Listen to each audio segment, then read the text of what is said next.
나이다. 아멘. 할렐루야. 할렐루야. 오늘 주일 2부 예배에 나오신 여러분 모두를 주님의 이름으로 축복하고 환영합니다. 여러분의 영혼이 잘된 것처럼 늘 범사가 잘되고 형통한 주님의 은혜가 있기를 축복합니다. 얼마 전까지만 해도 40도를 오르내리는 그런 폭염이 계속됐었는데 지난 17일부터는 또 수도권과 호남, 영남 지역을 중심으로 해서 정말 전례 없는 그런 많은 비가 내렸습니다. 여러분 사진에 보는 것처럼 광주시의 내용인데요, 가슴까지 물이 차오르는 그런 비 피해가 만만치 않았습니다. 또 어제는 보니까 산청군에는 군민 전체 이주에 대한 어떤 그런 문자가 나갈 정도로 그만큼 비 피해가 심했어요. 수해를 입은 그런 가정들 재해를 잘 또 극복하고 일어설 수 있도록 함께 기도해 주시기를 바랍니다. 기상청은 19일까지 최대 300m 이상의 비가 내릴 거라고 이렇게 전망을 했는데 요즘 폭우 자체가 국지성 폭우입니다. 그래서 이쪽 지역은 비가 안 오는데 이쪽 지역은 어마어마한 비가 내리는 그런 일들이 계속되고 있어요. 지난 더위와 폭우에 대해서 데이터를 좀 조사를 해봤더니 지난 7월 8일에 보니까요, 경기도 파주, 광명 이쪽은 40도를 넘겼더라고요. 그리고 그 더위가 거의 118년 만에 최고 기온이었다라고 최고 기록을 경신한 거죠. 서울도 37.8도를 찍었습니다.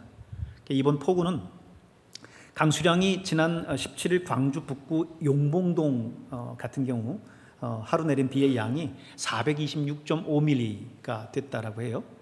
1939년 이후 최고치를 경신한 기록이라고 합니다.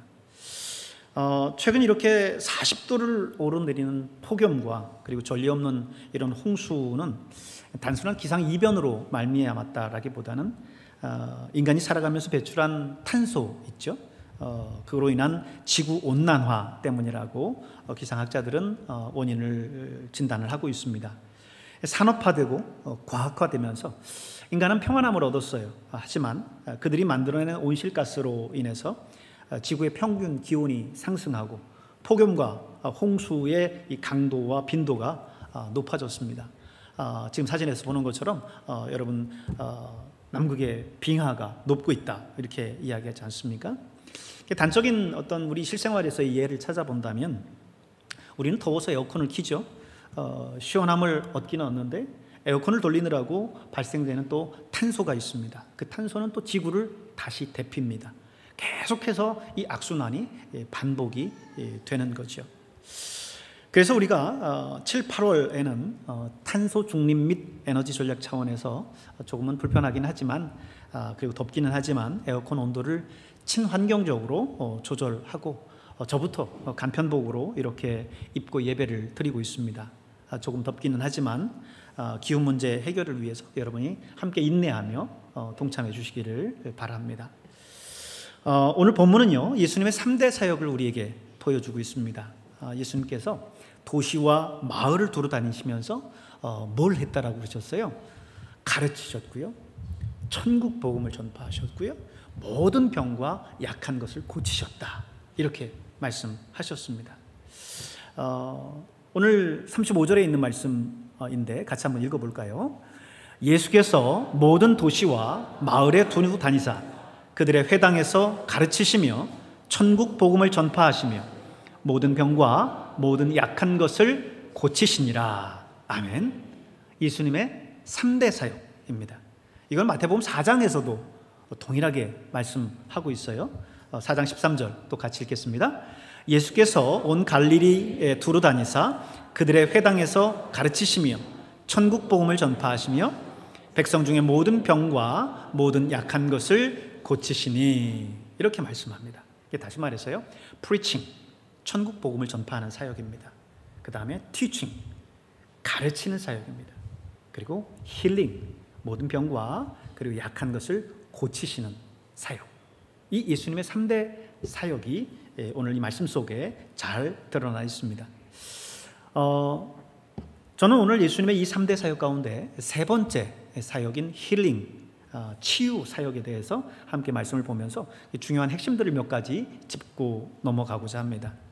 치유사역은 오늘 본문에 있는 것처럼 고치고 회복시키는 사역이에요. 오늘 본문도 보면 모든 병과 약한 것을 고치시니 이렇게 말씀하시지 않았습니까? 이거는요, 우리 인간의 육신을 질병을 고친다라고 하는 그런 의미뿐만 아니라 병든 이 사회, 그리고 이 나라와 민족과 열방을 치유한다라고 하는 그런 넓은 의미까지도 포함할 수 있습니다.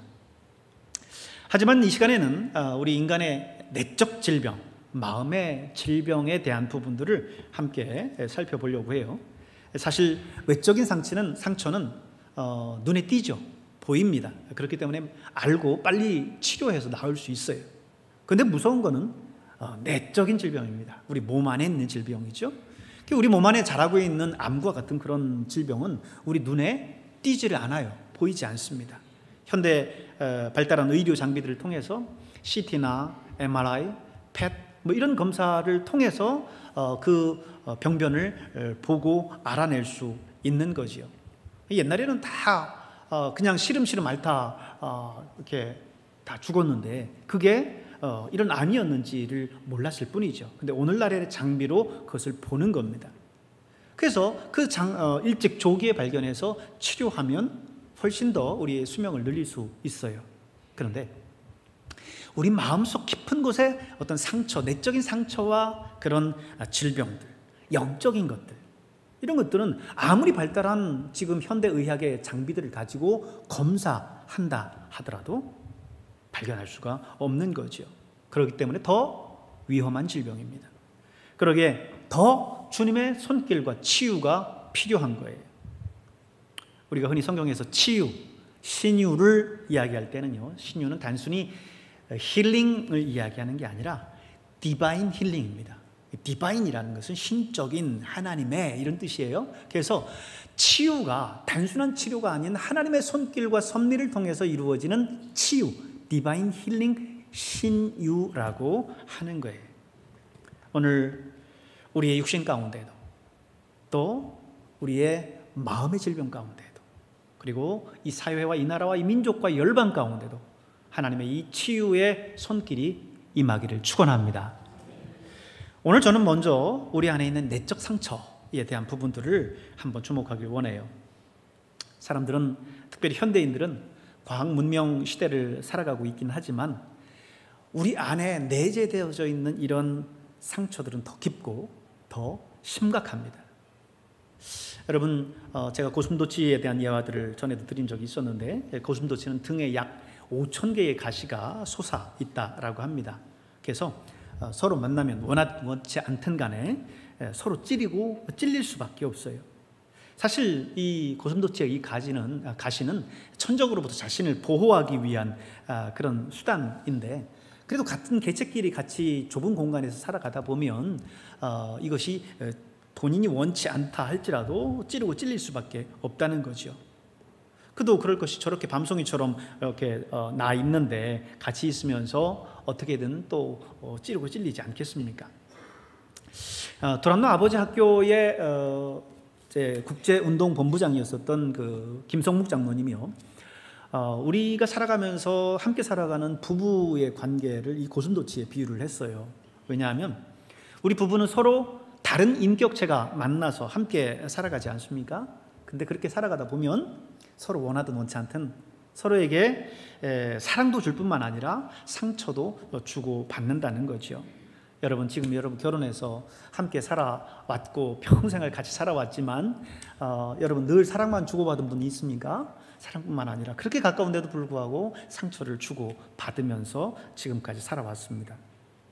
사실은 이렇게 가까이에서 상처를 주고받는 이런 상처라는 거 어디 부부만이겠습니까? 그건 부부만이 아니라 가족도 마찬가지일 겁니다. 부모와 자녀 간에 날선 어떤 대화들이 오고 가면서 보이지 않는 이 가시가 돼서 우리의 마음들을 찌르는 그런 대화들이 얼마나 많습니까? 또 함께 자란 형제 자매도 그렇죠. 또 우리가 오죽하면 고부간의 갈등이라는 이야기를 많이 했겠어요. 그래서 며느리와 시어머니와의 그런 관계 속에서도 그렇게 상처를 주고 받습니다. 교회도 마찬가지죠. 여러분 살아가면서 여러분 교회에 있는 우리 성도들만큼 그렇게 자주 만나고 가까이 대하는 사람들이 얼마나 되겠어요? 다 떨어져 있지 않습니까? 가족 친지들 다 멀리 떨어져서 함께 만나지 않지만 우리 교회에 있는 우리 가족들은 어떻게 해요? 매주 한 번씩은 만나고 기관에서 만나고 어떻게든 다 만납니다.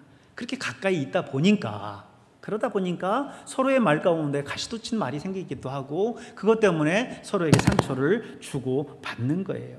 그래서 모든 사람은 이렇게 고슴도치와 같은 그런 일면을 가지고 살아가고 있습니다. 그래서 한때 교회에서 그런 말 많이 했죠. 나 상처받았어. 누구누구 집사가 말하는 것 때문에 나 상처받아서 교회 안 나갈 거야. 이 상처받았다. 이런 말들을 많이 했지 않습니까? 그러다 보니까 너도 나도 다 상처받았대. 상처 안 받은 사람이 없어요. 문제는 상처받을 수 있죠. 그러나 상처를 받은 것만 생각하지 내가 상처를 준 거는 생각을 안 해. 그리고 상처를 받은 것만 생각하지 내가 다른 사람의 그 상처를 보듬어 줄 만한 그런 생각은 전혀 하지 못한다는데 문제가 있는 거지요. 여러분, 캐톨릭 가운데 예수회라고 하는 때가 있어요. 예수의 사제이자 심리학자인 헨리 나우엔이라고 하는 분이 있는데 그분이 상처 입은 치유자라고 하는 책을 썼는데 그 책에서 우리가 이 상처를 어떻게 다루어야 되냐, 모든 사람들이 이 상처를 가지고 있다면 이 상처를 어떻게 다루어야 되느냐라고 하는 부분들을 잘 다뤄놨습니다. 이 헨리 나우엔은요 평생 동성애를 옹호했다라고 해서 비판을 받고 있기도 해요. 그런데 그가 이 책에서 말하고 있는 진정한 상처 입은 치유자는 다름 아닌 예수님이다라고 하는 이 말씀만큼은 정확한 지적입니다. 여러분, 예수님을 보십시오. 예수님만큼 상처 많이 받은 분이 또 있을까요? 예수님은요 제자였었던 가롯 유다에게 은 30에 팔렸습니다. 종들을 사고 파는 어떤 그런 싼 값에 팔렸어요. 싼 값에 팔렸다라고 하는 그것보다 3년 동안 동고동락했었던 제자예요. 가롯 유다는 열심당원이었기 때문에요 예수님을 따르는 것도 정말 화끈하게 따랐습니다. 정말 열심히 예수님을 따랐어요. 근데 그랬던 이 가롯 유다가 어느 날 싹 돌리고 바로 예수님과 얼굴과 얼굴, 눈과 눈을 마주치는 그 자리에서 아무렇지도 않은 배반의 키스를 합니다. 예수님 그 모든 걸 다 알고 계셨죠. 얼마나 마음에 상처가 됐을까요? 지금 네가 나한테 라삐오 안녕하십니까? 인사하지만 너의 그 키스는 나를 팔고자 하는 군어라는 걸 내가 모를 것 같으냐? 하면서 예수님이 너무 마음에 깊은 상처가 됐던 거죠. 예수님을 따랐었던 많은 사람들이 있었지만 그 중에 12명의 제자들을 보십시오. 그들은요 정말 그 많은 사람들 가운데 핵심 멤버들입니다. 죽어도 예수를 떠나지 않겠다라고 말했었던 사람들이에요. 근데 막상 예수님께서 겟세마네 동산에서 체포되실 그때에 제자들은 다 뿔뿔이 도망갔습니다. 성경의 기록에 보면 어떤 제자는 혼이불을 싸매고 있었는데 도망가느라고 이 혼이불이 벗겨지고 발가벗겨서 도망가는 줄도 모른 채 걸어봐 날 살려라 도망을 했다는 거예요. 예수님의 수제자 베드로는 어땠습니까? 예수님, 다른 사람은 다 버려도 저는 결코 예수님을 버리지 않겠습니다. 그렇게 호언장담했었던 베드로입니다. 그런데 그 베드로도 역시 예수님께서 말씀하셨던 대로 달기 울기 전에 네가 나를 3번 부인하리라라고 말씀하신 그 예수님의 말씀대로 예수님을 부인합니다. 그것도 저주하며 맹세하여 부인했다 라고 성경은 기록하고 있습니다. 예수님을 환영했었던 군중은 어땠을까요? 예수님이 얼마 전에, 며칠 전에 예루살렘에 입성하실 때 백성들은요 메시아가 오는 것처럼 종려나무 가지를 흔들고 자기의 겉옷을 벗어서 길가에 깔고 하면서 예수님을 맞았습니다.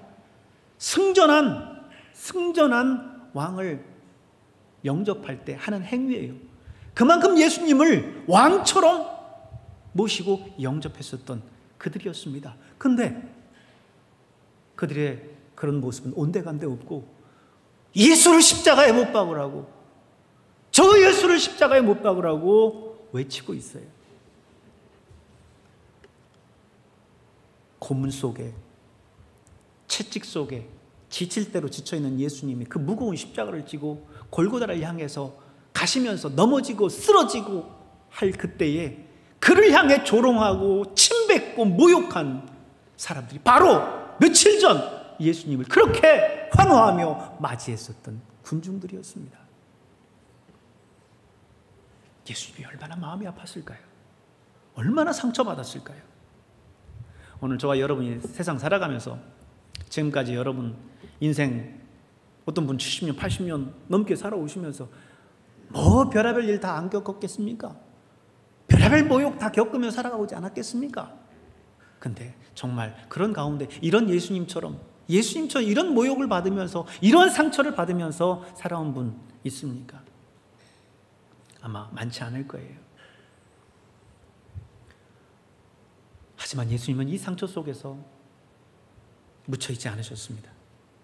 오히려 그들을 용서하셨고 상처받았지만 오히려 그들을 품고 그들을 보듬고 그들을 치유해 주셨습니다. 상처를 받았기 때문에 그 상처에서 헤어나지 못한 채 살아가는 게 아니라 상처를 받았기 때문에 그 상처가 얼마나 아픈지 알기에 그를 더 동정하고 그를 더 이해하고 그를 감싸 안으셨던 겁니다.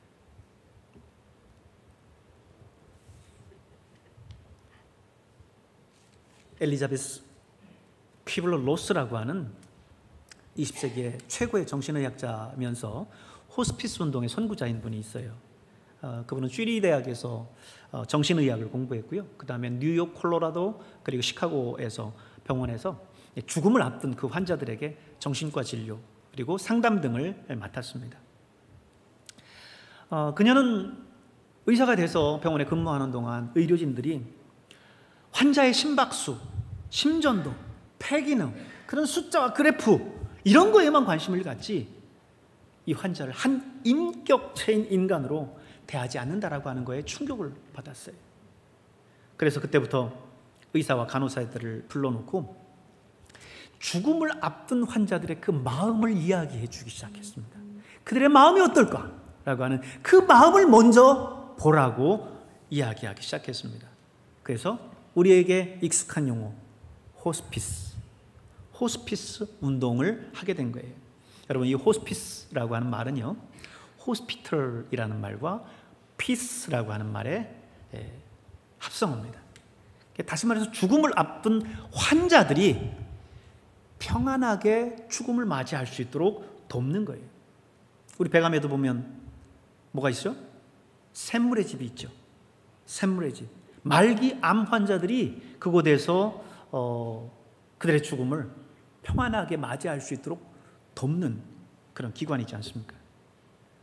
그동안 수많은 사람들이 그리고 의사로서 간호사로서 이 죽음을 앞둔 그 환자들을 그냥 지켜만 보고 있었지 그들이 그 마음속 깊은 곳에서 어떤 아픔과 고통을 가지고 있었는지에 대해서 생각하지 않았다는 거죠. 그걸 보지 못했다라고 하는 거죠. 죽음이 누구든 피해갈 수 없는 그런 것이라고 한다면 그 역시 이제 곧 죽음을 맞이해야 된다고 한다면 평안하게 그 죽음을 맞이할 수 있도록 도와줘야 되고 그런 그 마음을 볼 수 있는 눈이 있어야 된다라고 하는 거였습니다. 그래서 그녀는 그들의 마지막을 지켜주고 또 보듬어주면서 도왔습니다. 여러분, 그렇습니다. 오늘 우리에게도 우리 주변에 있는 다른 상처 입은 사람들이 있을 수 있지 않겠습니까? 그들을 볼 수 있는 눈이 있어야 돼요. 내 문제에 매몰되어 있으면 다른 사람들의 아픔을 볼 수가 없습니다. 다른 사람이 어떤 아픔과 고통 속에서 아파하고 힘들어하는지를 볼 수 없어요. 오늘 본문에도 예수님을 보시면 예수님은 어떻게 하셨어요? 그 무리의 필요와 아픔을 보셨습니다. 36절을 한번 보실까요? 36절 같이 읽겠습니다. 무리를 보시고 불쌍히 여기시니 이는 그들이 목자 없는 양과 같이 되어 고생하며 기진함이라. 예수님은 지금 그 무리를 보시는데, 아, 무리들이 많이 있구나, 몇 명 있구나, 그 무리만을 보신 게 아니라 그 무리의 내면을 보셨어요. 그 무리들이 고생하며 기진해 있고 힘들어하고 아파하고 있는 그 모습을 예수님은 보신 거예요. 상처 입은 치유자의 눈으로 그들을 보신 겁니다. 사랑하는 여러분, 여러분도 늘 힘들어, 나 상처받았어, 이렇게 하시지 마시고 오히려 파지티브하게 적극적으로 누군가 내 도움이 필요한 사람이 없는지 우리의 눈을 떠서 여러분 주변을 보실 수 있길 바랍니다. 여러분이 상처받았다면 그것 때문에, 그 상처 때문에 내가 헤어나지 못하는 게 아니라 그 상처 때문에 어떻게 해요? 다른 상처 입은 사람의 마음이 어떨지를 더 깊이 이해하고 도울 수 있는 힘을 주셨다라고 생각하시기 바랍니다. 우리가 상처 입은 치유자가 되기 위해서는요, 이렇게 다른 사람들의 그 상처와 내면을 볼 수 있는 눈도 있어야 되고요, 그리고 그들의 그 아픔을 느낄 수 있는 마음, 심장, 가슴이 있어야 돼요. 저는 학생 시절 교회를 처음 다녔어요. 그때 학생회 때는요, 문학의 밤이라는 거를 모든 교회마다 다 큰 행사처럼 했습니다.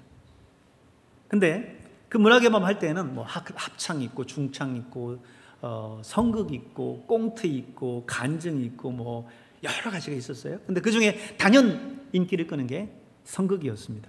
성극의 내용은 성경 속에 나오는 그 성경 스토리들 있잖아요. 그 스토리들을 가지고 극화해서 만든 것들이잖아요.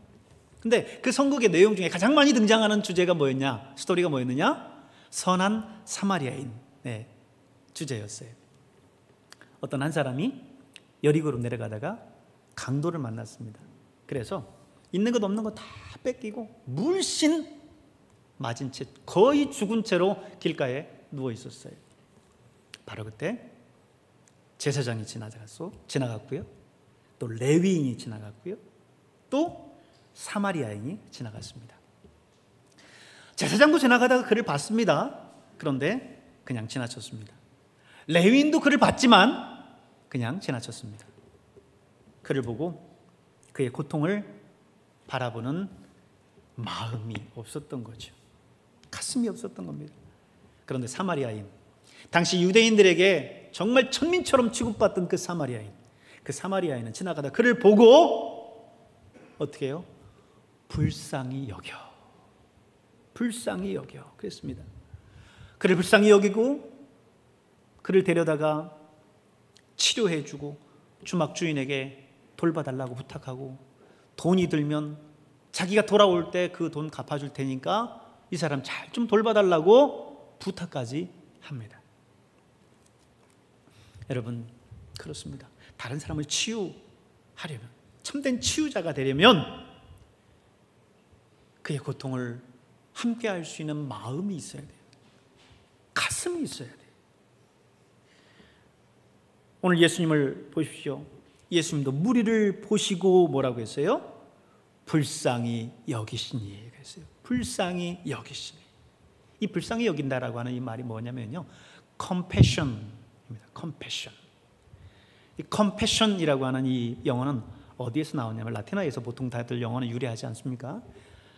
콤이라고 하는 누구누구와 함께라고 하는 말과 파시오라고 하는 고통이라고 하는 말이 합성된 합성어입니다.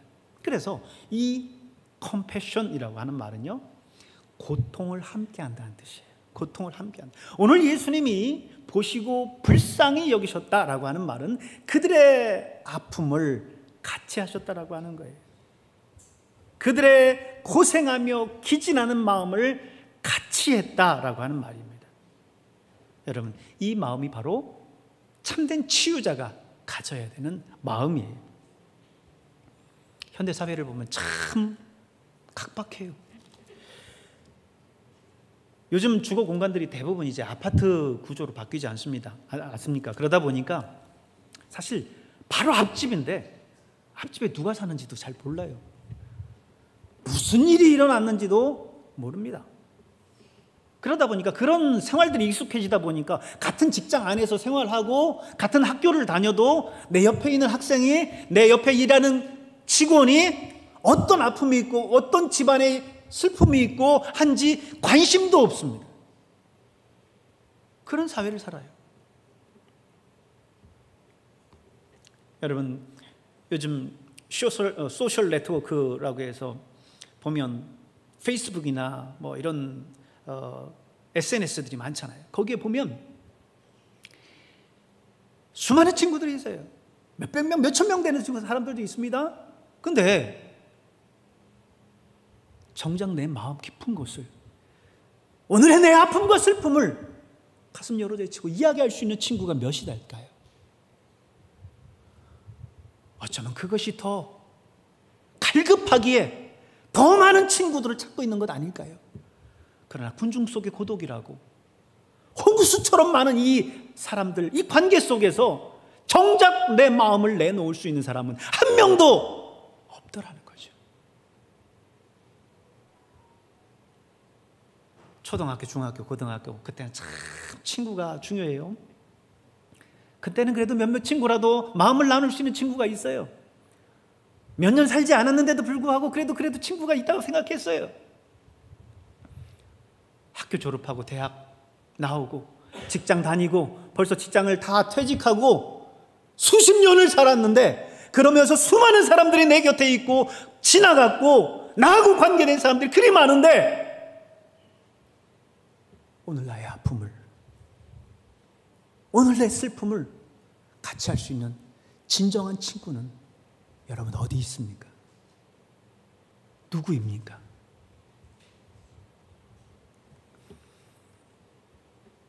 정말 우리는 이 군중 속의 고독이라고 하는 이 사회 속에서 살아가고 있어요. 그러나 감사하게도, 너무나 감사하게도 오늘 저와 여러분에게는 예수님께 나아갈 수 있는 길이 있습니다. 그분은 우리의 아픔을 보는 눈이 있어요. 그분은 우리의 고통을 함께하는 마음과 가슴이 있습니다. 수많은 배신과 조롱 속에서 우리가 겪어야 했었던 수많은 그 아픔들을 이미 그분은 겪으셨어요. 그분은 상처받으셨지만 그걸 통해서 우리를 더 깊이 이해하셨어요. 그리고 나를 끌어안으시고 나를 용서하시고 나를 품어주시고 나와 함께 해주셨어요. 그분은 하나님이셨지만 인간의 몸을 입고 이 땅에 오셨습니다. 인간의 모든 슬픔과 고통을 몸소 겪으셨습니다. 여러분이 겪었었던 그 아픔들 이미 예수님께서 겪으시고, 그래, 내가 안다. 네 마음 깊은 곳에서 울고 있는 너의 모습을 내가 봤다. 예수님께서 말씀하시는 거예요. 여러분, 우리가 그 앞에 나가면 우리의 모든 마음의 상처와 아픔들 다 치유받을 수 있는 줄로 믿습니다. 수고하고 무거운 짐진 자들아, 다 내게로 오라. 내가 너희를 쉬게 하리라. 내가 너희를 안아주리라. 내가 너희를 보듬어 주리라. 내가 너희를 축복하리라. 내가 너희를 격려하리라. 내가 너희와 함께하리라. 주님이 말씀하십니다. 사랑하는 여러분, 오늘 주님 앞에 나아가서 여러분의 아픔들 다 치료받으시고, 여러분이 받았었다라고 하는 그 상처들, 입었다라고 하는 그 아픔들, 그 아픔 속에 매몰되지 마시고, 여러분이 그렇게 겪어봤기 때문에, 그렇게 상처를 입어봤기 때문에 그 상처의 깊이를 더욱 잘 이해하고, 오늘 여러분 주변에 있는 다른 형제와 자매의 아픔을 보듬어주고 함께해 줄 수 있는 진정한 상처 입은 치유되어 주시기를 주님의 이름으로 축원합니다. 기도하겠습니다.